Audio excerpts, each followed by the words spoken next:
안녕하십니까. 에듀피디에서 국어를 강의하는 정우상입니다. 자, 오늘은 2023년 이후 이제 우리 공무원 국어시험에 대해서 어떻게 대비할 것인가 합격 전략을 아주 소중하게 그리고 알차게 준비했으니 경청하여 주시기 바랍니다. 자, 이제 우리 공무원 시험을 준비하시는 분들 최근에 경쟁률도 물론 낮아졌지만 그만큼 선발 인원도 줄어들었기 때문에 누군가에게는 위기, 또 다른 훌륭한 분들에게는 기회가 될 거라고 생각합니다.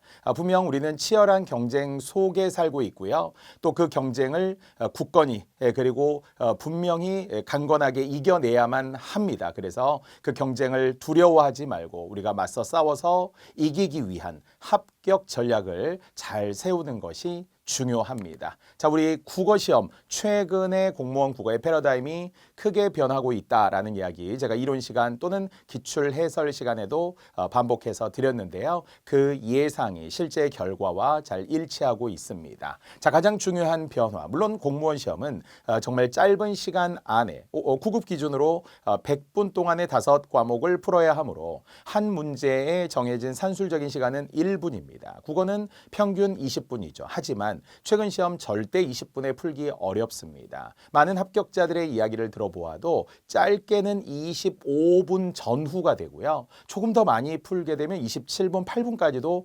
필요합니다. 그러면 이제 국어만이 아니라 다른 과목에서 시간이 줄어들기 때문에 이 시간 안배를 잘하는 것이 매우 중요하고요. 그렇기 때문에 짧은 지식형 문제들은 계속 존재하게 마련이나 다만 역시 추론형 문제, 이해 문제, 사고형 문제가 늘고 있다는 점에서 역시 중요한 여러 전략들을 함께 대비해 시험장에 가서 당황하지 않게 됩니다. 자, 우로서는 지식과 암기의 중요성은 필수적인 거죠. 기본 개념들, 어문 규정, 문법, 어휘, 한자 등은 반드시 우리가 숙지하고 가야 지금의 이 지식이 평생의 지식이 된다라는 생각으로 비단 단지 이 국어 공무원 시험을 위해서 준비하는 것만이 아니라 나는 내 평생의 지식이 되는 아주 소중한 시간이다.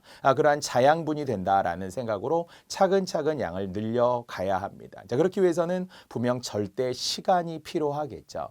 짧은 시간에 많은 것을 외운다. 엄청 좋죠. 정말 스캔하듯이 한번 보았는데 바로 외운다. 좋죠. 그러나 쉽지 않습니다. 그래서 반복을 저와 함께 혼자서 공부하는 것은 대단히 어려운 일입니다. 그래서 제가 함께 강의에서도 실제 반복을 많이 해드리고 또 잊을만 하면 또 여러분들에게 되새김질 해드리는 그런 수업 방식, 반추하는 수업 방식들이 계속 진행되기 때문에 걱정하지 마시고요. 강의를 듣는 것만으로도 공부가 된다. 그래서 암기가 된다라고 하면 얼마나 좋겠습니까? 제가 그렇게 도와드리고 싶습니다. 자, 두 번째는 우리가 원래 가지고 있는 논리와 사고가 있습니다. 논리는 대단한 것이 아닙니다. 우리는 이미 지금까지 성장 과정 속에서 무수히 많은 우리만의 객관적 논리가 있습니다. 자의적이고 주관적이고 왜곡되고 확대 해석하는 논리를 말하는 것이 아닙니다. 이미 비문학 기준으로 지문 속에 답이 있다. 다만 출제자의 의도를 정확하고 객관적으로 파악하는 것이 중요하죠. 그래서 매사에 우리는 누군가와 대화하고 또 뭔가 설득하고 또 이렇게 하면서 함께 사회생활을 해나가는데 익숙하신 분들일 겁니다. 그렇다면 이미 여러분은 훌륭한 논리를 이미 내재하고 있다는 거예요. 그래서 두려워하지 마시고 외워서 아는 것도 있지만 가볍게 이해해서 맞는 문제도 분명히 있습니다. 그게 바로 비문학의 이해, 문학의 이해입니다. 최근 7급 피셋형 문제에서도 가장 많이 쓰인 단어 이해라는 단어인데요. 잘 알아서 받아들이는 거죠. 그래서 여러분들 또한 논리와 사고를 통해서 충분히 문제를 풀 수 있습니다. 여러분이 국어에 대해 갖는 약간의 자신감, 나 국어 정도는 할 수 있다. 나 국어 빵점은 아니다. 어느 정도는 한다라고 할 때 가지고 있는 게 바로 이 논리와 사고입니다.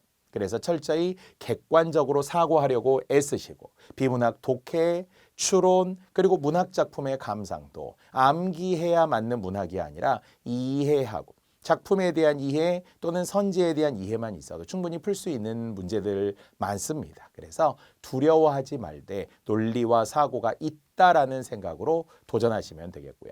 가장 중요한 것은 역시 감각과 요령입니다. 우리는 시험을 통해서 점수를 통해서 일단 1차 필기 합격을 해야 하기 때문에 결국은 모든 시험은 결국 점수화하는 것이고 그렇다면 선택지 1, 2, 3, 4에서 하나를 잘 찾아야 하는 거죠. 그래서 문제를 푼다라고 하는 것은 적절한 감각, 즉 꾸준한 감각이 필요하고요. 그래서 매일 조금씩 문제를 풀어나가면서 이론만 공부하는 것이 아니라 문제도 대응해서 풀어나가면서 이게 이렇게 시험에 나오는구나. 이게 답이구나.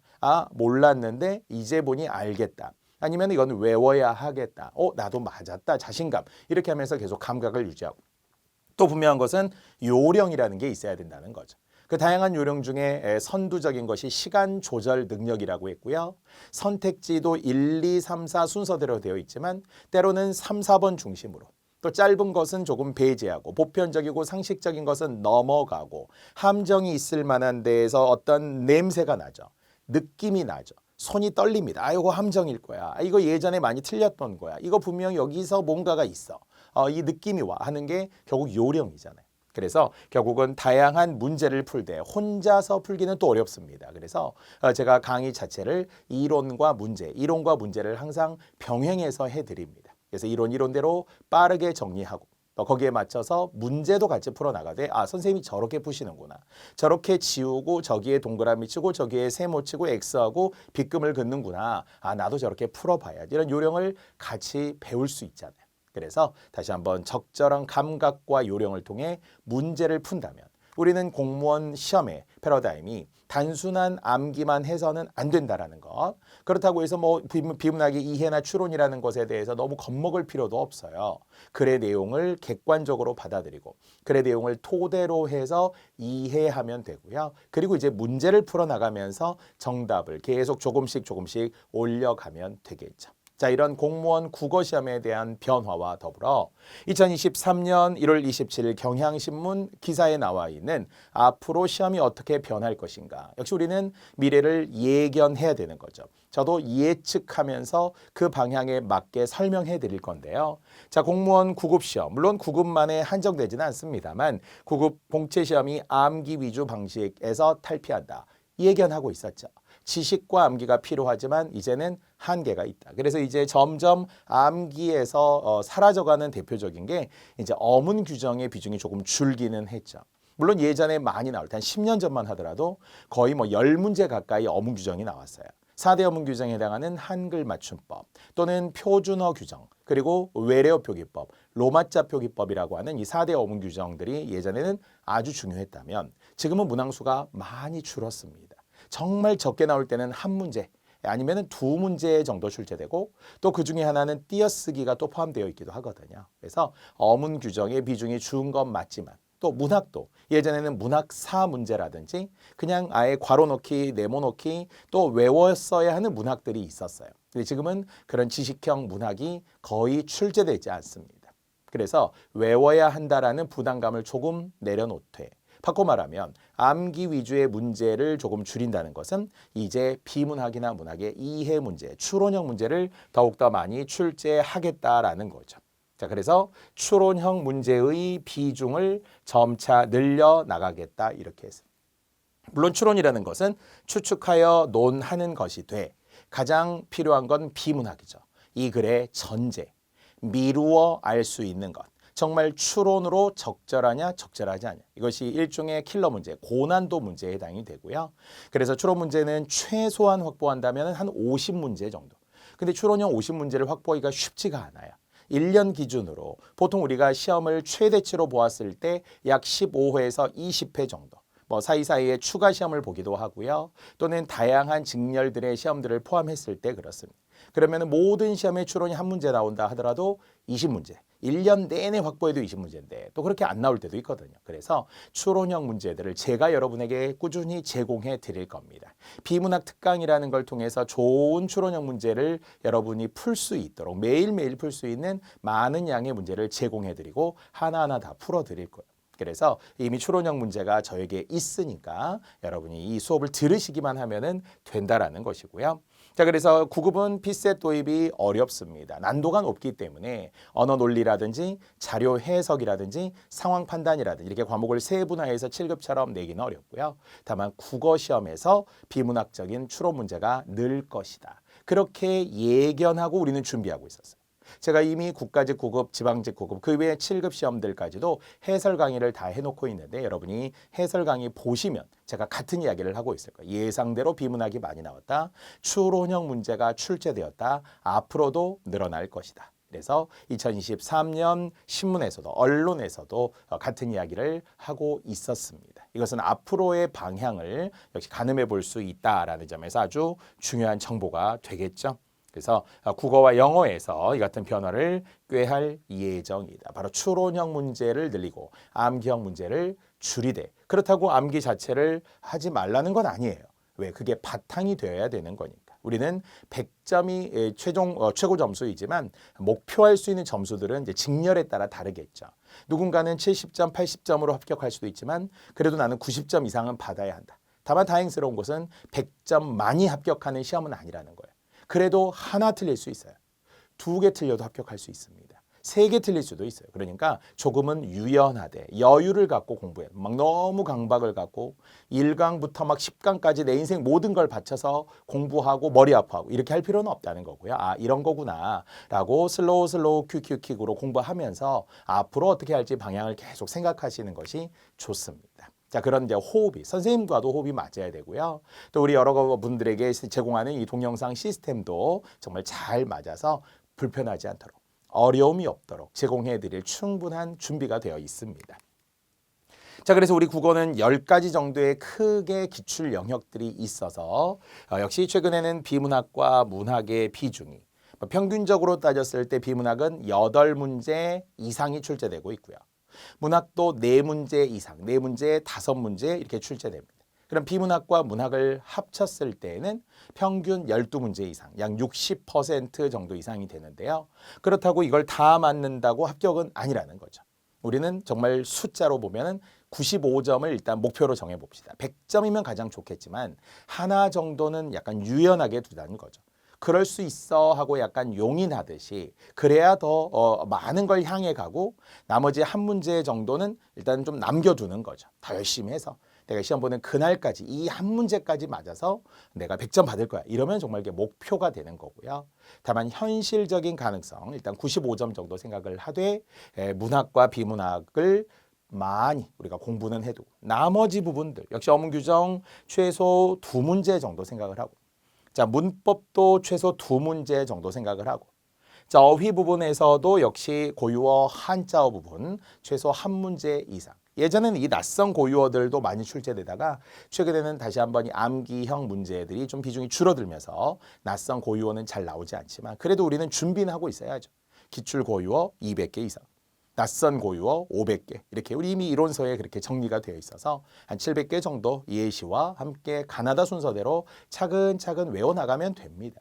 시간이 우리를 키우는 거고요. 시간은 내 편입니다. 내가 공부할 수 있는 시간에 투신했을 때, 전적으로 투자했을 때 그럴 때 이제 내 편이 되겠죠.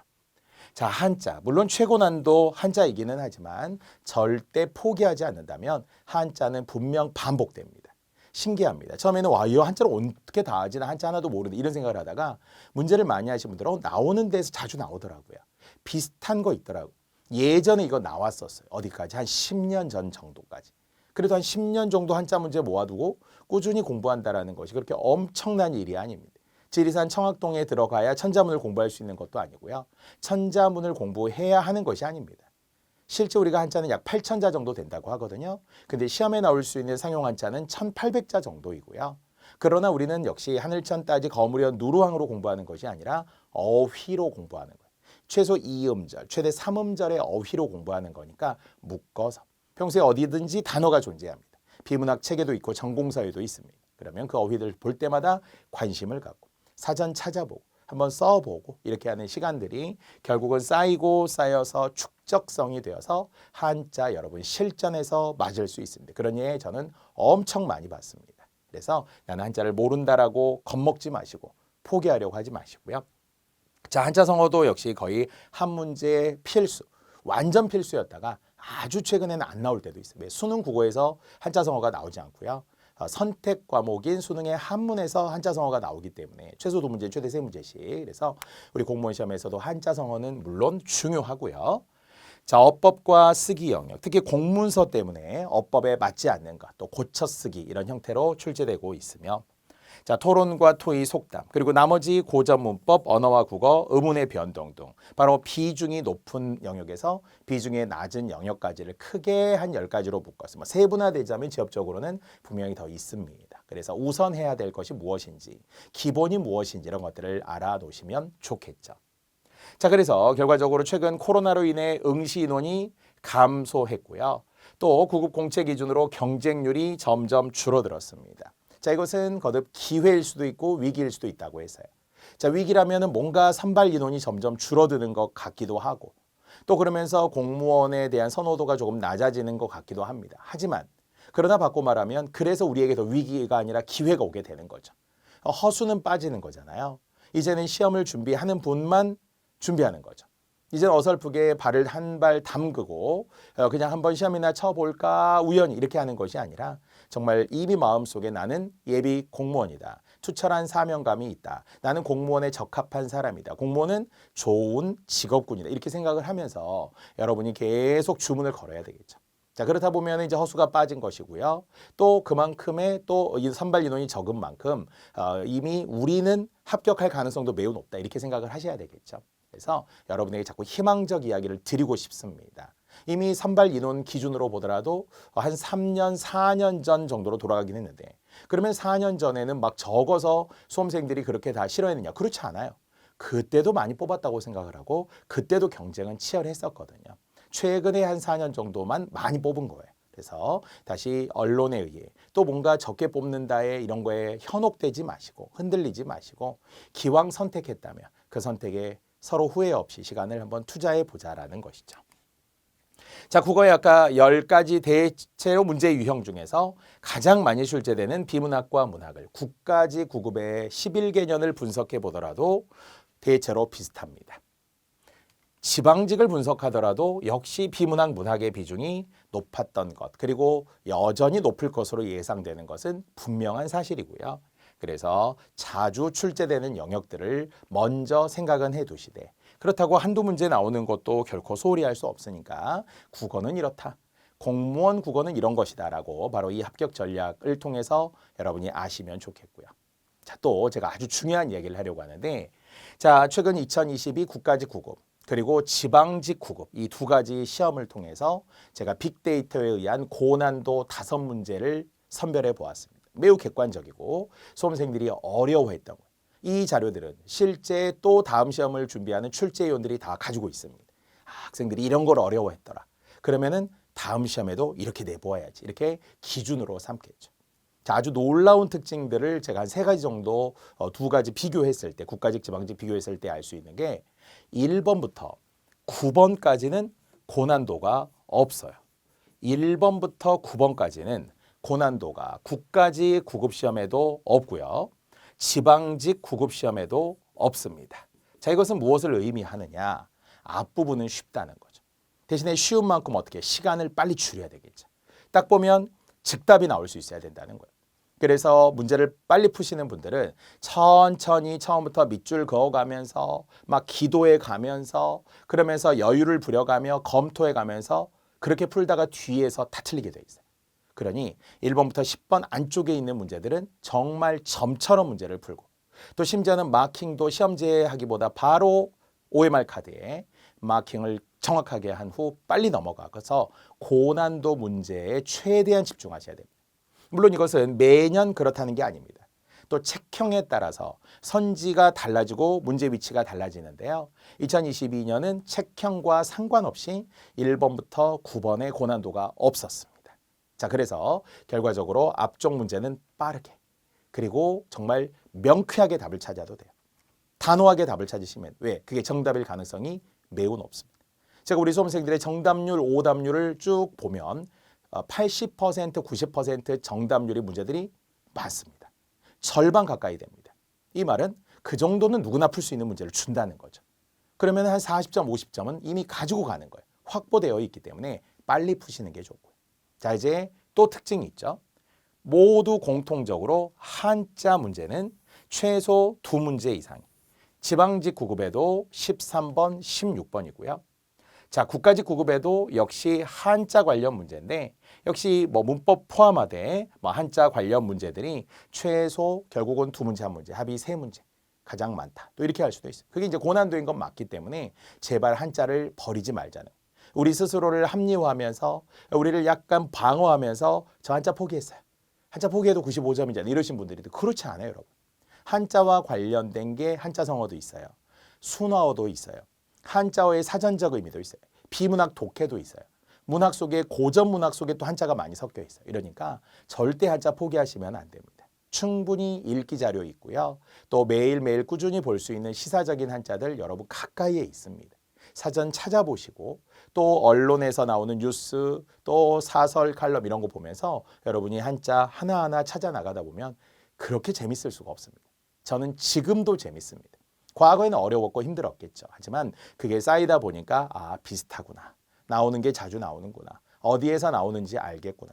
한자 부수 214개인데 214개의 부수 가지고 이거 조금씩 장난치는구나. 이런 걸 알 수 있거든요. 여러분들 충분히 그 궤도에 1년이면 아니면 6개월이면 오를 수 있습니다. 그래서 자신 있게 준비하시면 되고요.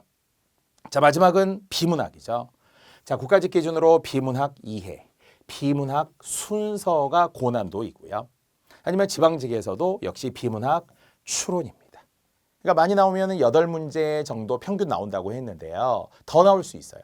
9문제, 10문제까지도 나올 수도 있습니다. 자, 그러나 가장 어려웠던 비문학 문제는 3문제인데 그게 우리가 요즘 가장 필요한 문제들이죠. 이해, 순서, 추론이 되겠습니다.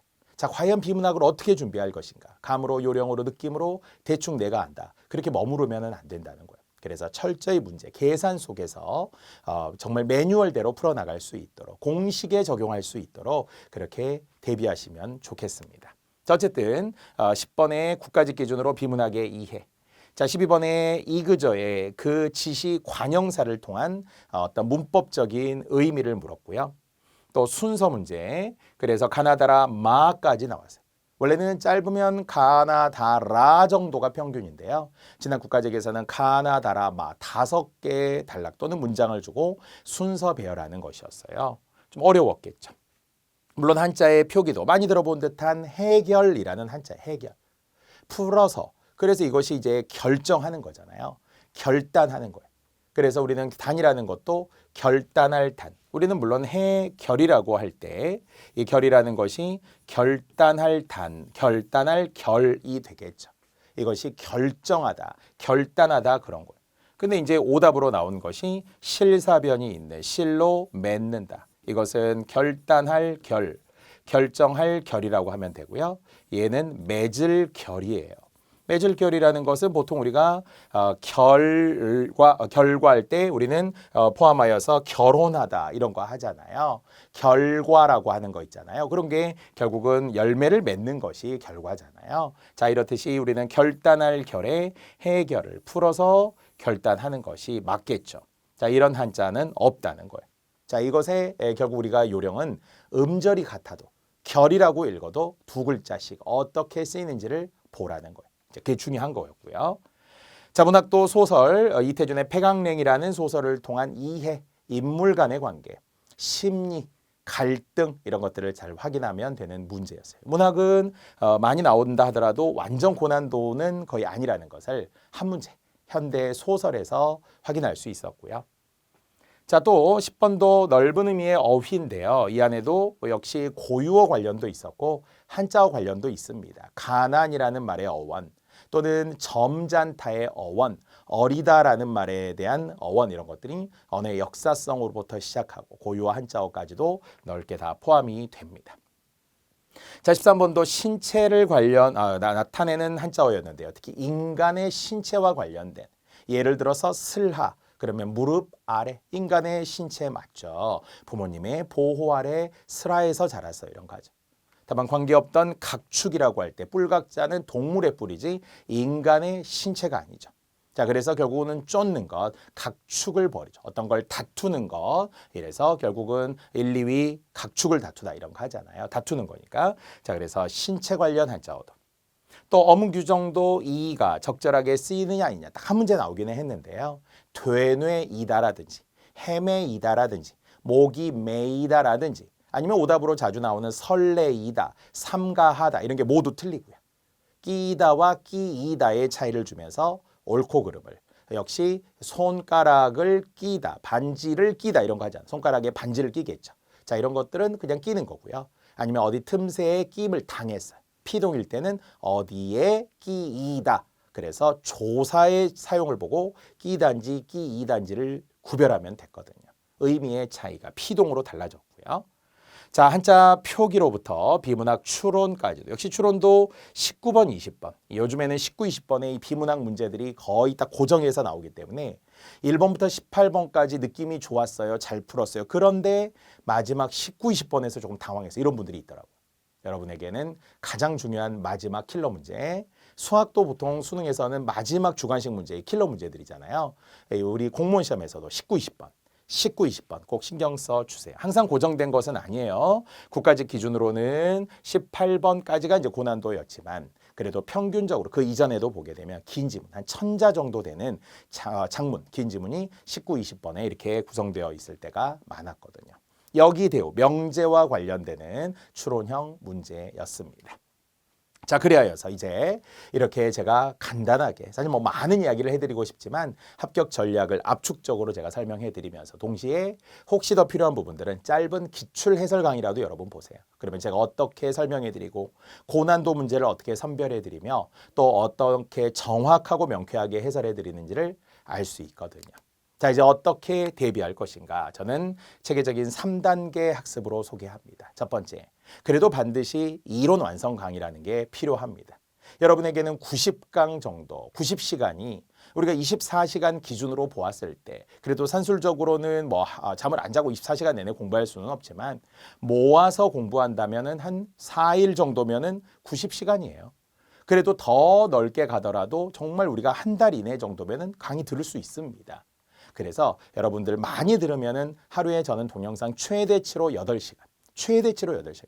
최소는 그래도 4시간 정도 계속 꾸준히 들었을 때 정말 바쁠 때는 뭐 한두 시간만 듣겠지만 평균적으로 4시간에서 8시간 정도를 들으시면 괜찮아요. 근데 그 이상 들으면 좀 머리 아파요. 12시간씩 동영상 듣고 이렇게 하지 마시고요.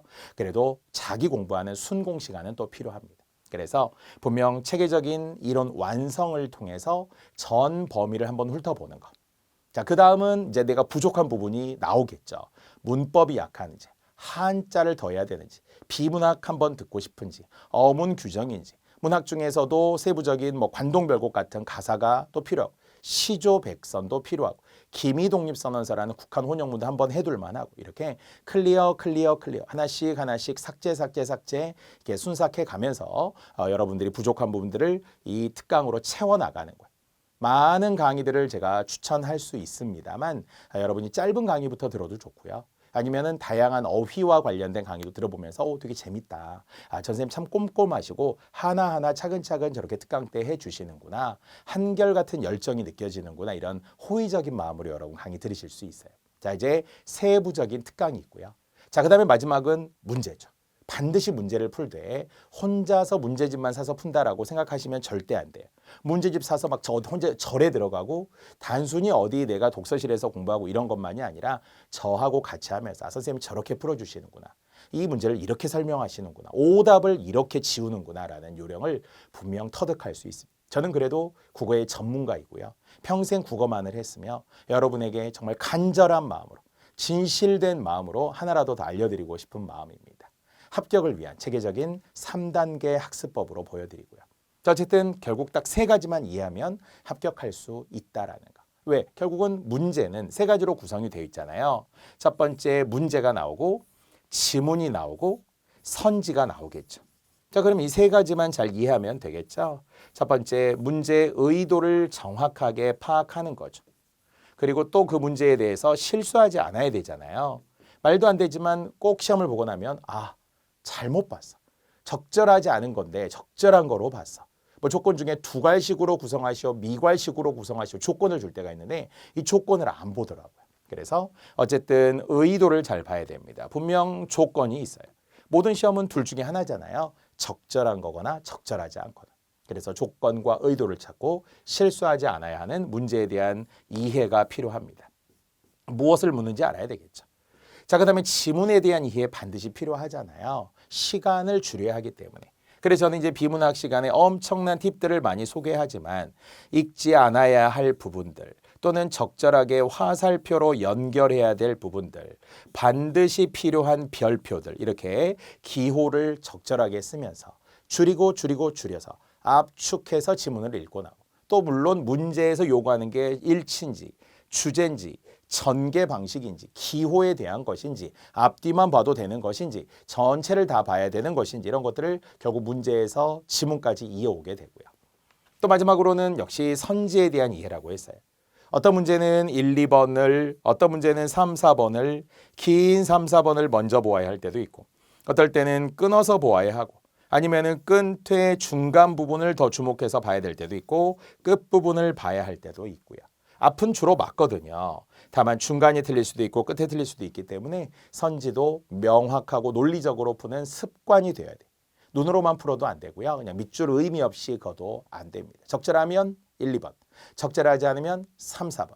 지문의 마지막 부분과 연계된 내용이 나오면 더 보고 비슷한 두 개의 내용이 나오면 그거 먼저 보고 왜? 둘 중에 하나가 답일 수 있거든요. 이런 선지에 대한 이해도 필요합니다. 자, 세 가지만 이해하면 된다. 다시 우리는 첫 번째 문제에 대한 이해, 지문에 대한 이해, 선지에 대한 이해. 너무나 우리에게 주어진 당연한 과정이 있습니다. 새롭거나 어렵거나 처음 듣는 말이 아닐 거예요. 특히 국어는 그렇죠. 우리가 늘 해오던 거니까. 하지만 시험을 위한 국어는 또 다르다라는 것. 자, 이제 마지막입니다. 공무원 국어의 7가지 합격 전략을 제가 한번 만들어 보았습니다. 자, 아까 우리 3단계 학습법에도 나오듯이 첫 번째, 우선 전 범위 이론을 이래독 빠르게 정리할 필요가 있습니다. 그러니까 정말 문제만 풀어도 되나 이렇게 중간에 들어오신 분들이 제가 제일 안타까워요. 문제를 무조건 기출문제를 푸는 게 아니라 일단 이론이 어떤지는 알아야죠. 대신에 이론을 볼 때는 좀 빠르게. 왜? 처음부터 너무 10강, 20강 안에 집착하다가 문법만 하다 끝나기도 하고 어문 규정마다 포기하는 분들도 많이 봤어요. 그러시면 안 됩니다. 일단 인내심을 갖고 차근히 성실하게 일단 끝까지 90강까지 이론 강의 들으시면 되겠고요. 자, 두 번째, 그중에서도 최근 시험에 잘 나오는 부분을 집중적으로 공부한다.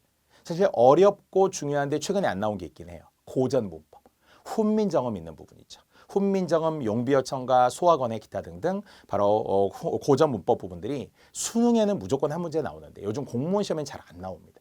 인사혁신처에서도 이야기해요. 이 부분은 고전 문법 부분들은 좀 지금과는 괴리된 암기 형태 지식들이 많아서 좀 지양하자, 출제를 지양하자 해서 최근에 잘 안 나오는 편입니다. 그러니까 분명히 들었는데 모르겠어요. 일단 넘어가도 돼요. 최근에 잘 안 나옵니다. 고전 문법이.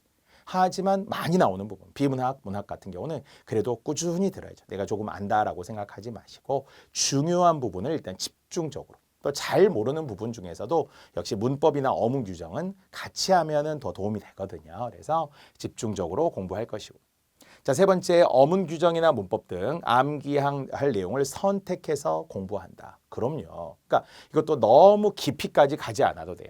이게 이제 우리로 보면은 어떤 얇은 부분에 깊이까지 갈 것이냐 이거보다는 그래도 분명 우리는 좀 다양한 측면에서 얕게 가도 된다는 거죠.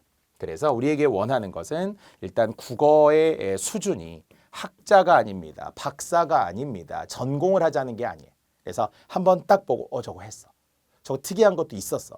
외웠어. 그때 내가 틀렸어. 이렇게 하는 기억만으로도 시험장에서 충분히 도움이 됩니다. 정말 달달달 외우라는 게 아니에요.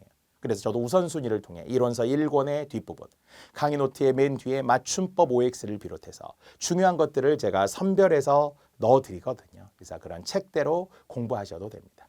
얇고 다시 한번 얇고 깊게 공부하지 마시고요. 좀 두텁게 그러나 얕게 공부하셔도 충분합니다.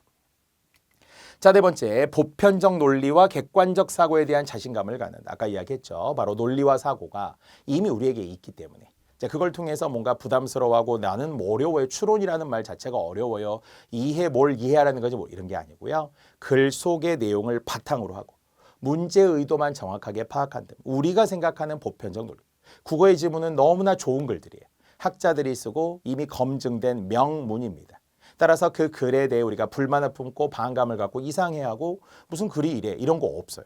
굉장히 논리적이라고 생각하고 그대로 수렴하고 글대로 생각하려고 하고 그러면서 그러한 글들을 많이 읽을 준비를 하다 보면 나 역시도 객관적 논리가 생긴다는 거죠. 다만 단기적으로 우리가 하는 건 아니기 때문에 자신에 대한 믿음을 갖되 비문학적인 사고를 하고 비문학에 대해 관심을 계속 가지며 꾸준히 가야 할 것입니다. 자, 역시 수험생들이 가장 어려워하는 한자 부분이라고 했어요. 절대 포기하지 말자. 던져두고 내버려 두어서는 안 됩니다. 당장 오늘의 한자 하나부터 시작하여서 한자로 된 이음절의 한자어 시작하다 보면 숫자에 재미를 붙여도 돼요. 1이 되고 10이 되고 100이 되고 1000이 될 수 있습니다. 자, 그러면 이제 그다음부터는 이제 쭉쭉 가는 거예요. 합격자들에게 이야기합니다. 한자 어떻게 전에보다는 늘었는데 아직도 확실히는 모르겠어요. 이렇게 합니다. 합격자들이 하는 이야기. 그래도 내일 시험 본다면 하루 전날이라도 또 한자 찾아보는 거예요. 기출됐던 한자 보고, 이론서 한자 보고, 수업 시간에 했던 한자 보고, 또 평소에 궁금해야 하다가 어디 글에 나오면 또 한자 한번 찾아보는 능동적인 노력이 마지막 하루 전까지 필요한 부분입니다. 전에보다 좋아졌다라고 시험을 보는 거지 이제는 다 알았다라고 시험 보지 않는다라는 거예요. 그래서 조금씩 노력하고 점진적인 노력 필요합니다. 자, 시험은 문제로 되어 있다고 했어요. 그래서 이론 강의를 들었어요. 그리고 이론이 좀 부족해요. 그래서 처음부터 또 들어야 되느냐. 물론 회독을 할 수는 있지만 취사 선택한 회독과 그리고 문제풀이. 물론 제가 이론 시간에도 문제를 다 풀어드립니다. 최소한의 문제를 풀어드리는데요. 그 문제를 풀면서 더 궁금해 하셔야죠. 그래서 우리들도 다양한 문제풀이 강의들을 이미 준비해 놓았으니까 여러분들은 이론을 먼저 공부하시고 또 부족한 이론을 문제 풀면서 찾아갈 수 있어요. 아, 이게 내가 안 됐구나. 그러면 또 다시 이론 들어가는 거죠. 아직도 내가 이 부분이 잘 정리가 안 돼 있구나. 또 이론 들어갈 수 있잖아요. 돌아가서 공부할 수 있는 결국 동영상 강의의 장점. 내가 필요하면 찾아본다는 거예요. 선생님들에 의해서 따라가는 것이 아니라 학원의 진도에 의해서 따라가는 것이 아니라 내가 필요한 대로 공부할 수 있다는 거예요. 취사 선택이 가능하기 때문에 이 동영상 강의를 적극적으로 이용하고 그렇게 합격하시는 분들이 많더라라는 거죠. 자, 그래서 다양한 문제풀이를 통해 감각을 익히며 마지막이죠. 바로 지금 당장 시작해야 합니다. 고민하고 갈등하고 두려워하기보다 항상 우리는 결코 실패할 수 없는 투자, 도전이죠. 결코 도전은 실패가 없습니다. 도전을 해보는 것만으로도 이미 성공이고요. 절반의 성공이 되면서 남는 것이 있더라라는 거죠. 그렇기 때문에 우리는 성공의 반대를 포기라고 하고 포기의 반대를 성공이라고 하는 거예요. 포기하지 않으면 성공할 수 있습니다. 실패와 성공을 규정하지 않습니다. 바로 오늘 시작하고 당장 조금이라도 시작해 본다면 첫 발을 내딛는다면 그 걸음걸이로 인해 여러분의 삶이 달라질 수 있다고 생각합니다. 자, 이렇게 우리는 지금 국어 합격 전략을 최근의 경향에 맞추어 여러분에게 설명해 드렸습니다.